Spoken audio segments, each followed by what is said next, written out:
నెల్లూరులో తెలుగుదేశం కార్పొరేటర్లు గెలిచిన సీట్లు ఎన్ని? 0. వైఎస్ఆర్సీపీ గుర్తు మీద గెలిచిన కార్పొరేటర్ని భయపెట్టి ప్రలోభం పెట్టి టీడీపీలోనికి చేర్చుకున్నారు.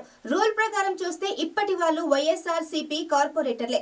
తప్పు చేశామని తెలుసుకొని వారిలో కొందరు తిరిగి వచ్చి మా పార్టీలో చేరారు. వాళ్ళని మేము ప్రలోభ పెట్టాం అనడం హాస్యాస్పదం. నెల్లూరులో పోలీసులు కార్పొరేటర్లను డెలివరీ చేసే పని చేస్తున్నారు. అనిల్ కుమార్ యాదవ్ గారు అరెస్ట్ చేసింది పోలీసు ఒప్పుకుంది కదా, నిన్న మేము తీసుకొస్తాం సబ్మిట్ చేస్తామని చెప్పి ఒప్పుకుంది కదా. ఒంగోలు దగ్గర 3:30కి ఫోన్ చేసి అన్న 3:30కి ఎక్కడున్నామమ్మా అంటే ఒంగోలు దగ్గర ఉన్నాము, ఇలాగా పోలీసులు అరెస్ట్ చేసి తీసుకొచ్చారు, పట్టాభి అన్నాను విజయభాస్కర్ రెడ్డి వచ్చున్నారు, ఇబ్బంది పెడుతున్నారు, ఏం చేయమంటావన్నా అడగటం జరిగింది. నా దగ్గర ఫోన్ చేసిన నంబర్ ఉంది. మీకు ధైర్యం ఉంటే ఆ టైంలో 2 టౌన్ సిఐ పట్టాభి విజయభాస్కర్ రెడ్డి ఆ నంబరు లొకేషన్ తీస్తే ఎక్కడున్నారో తేలుతుంది. మీకు కరెక్ట్గా ఉంటే రాత్రి 3 to 3:30 మధ్యలో నాకు ఫోన్ చేసి మాట్లాడటం జరిగింది. మీరు నెల్లూరుకి పోలీస్ స్టేషన్ తీసుకొస్తున్నారా, డెలివరీ ఇస్తున్నారా? అక్కడి నుంచి తిరుపతికి తీసుకెళ్ళటం మాట వాస్తవం కదా.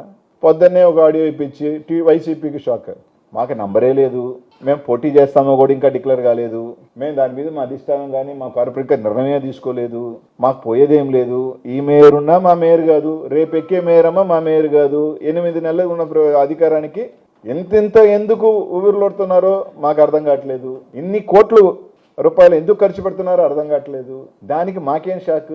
నిన్నటితోనే మీరు క్యాంపు రాజకీయాలు రాత్రికి పాండిచేరి పరిగెత్తిన తీరుకే, తిరుమల కొండకు తీసుకొని పాండిచేరికి గోవాకు పరిగెత్తిన తీరిన రోజునే, అధికారంలో ఉండి డబ్బు ఉండి ఇన్ని ఉండి బలం ఉండి పరిగెత్తిన రోజునే వైఎస్ఆర్ కాంగ్రెస్ పార్టీ నైతికంగా నెల్లూరు నగరంలో గెలిచేసింది. కొత్తగా మేము గెలవాల్సిన అవసరం లేదు, మేము రుజువు చేసుకోవాల్సిన అవసరం మాకు లేదు. ఇంత దిగజారి ఎంతెంత రాత్రి నుంచి అయితే మొన్న 25 లక్షలు ఉండింది, స్టేక్ పెరిగింది, ఇప్పుడు 40 lakhs, 5 కోట్ల వర్కులు అంటున్నారు, 10 కోట్ల వర్కులు అంటున్నారు, మీకు ఏం కావాలంటున్నారు, కారెక్కండి. ఇంత డబ్బు 8 నెలలకి ఒక గిరిజనుల్ని మా పార్టీలో లేకపోయి ఉండొచ్చు. ఎందుకు చెప్తున్నానంటే ఈ మాట, అగ్రవర్ణాలకి బీసీల్లో కొన్ని కులాలకి ఎమ్మెల్యేల అవకాశాలు వస్తాయి. మన జిల్లాలో ఎస్సీ సామాజిక వర్గానికి సంబంధించిన ఎమ్మెల్యేల అవకాశాలు ఉన్నాయి. కానీ ఎస్టీకి సంబంధించి మనకి ఎప్పుడో గాంధీ పెద్ద పదవులు రావు, ఎమ్మెల్యేలు రావు, ఇటుపక్క ఎంపీలు రావు, ఎప్పుడో ఒక మేయర్ వస్తుంది, ఎప్పుడో ఒక జిల్లా పరిషత్ చైర్మన్ వస్తుంది.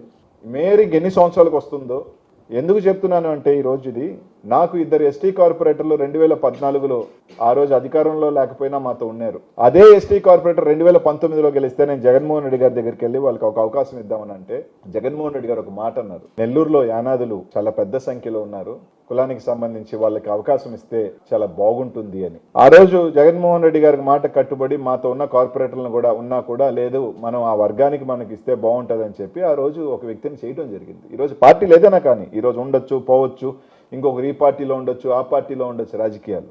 కానీ రాజకీయ వ్యవస్థలో ఒకరిని ఎదిగే అవకాశం వచ్చినప్పుడు 5 సంవత్సరాలు కూడా వాళ్ళని ఆ వర్గాన్ని కూర్చోబెట్టనీయకుండా 8 నెలల్లో మీరు అధికారంలో ఉన్నారు, మేయర్ కూర్చుంటే ఏముంది, దించితే మీకు ఏముంది, దానివల్ల నష్టమేముంది.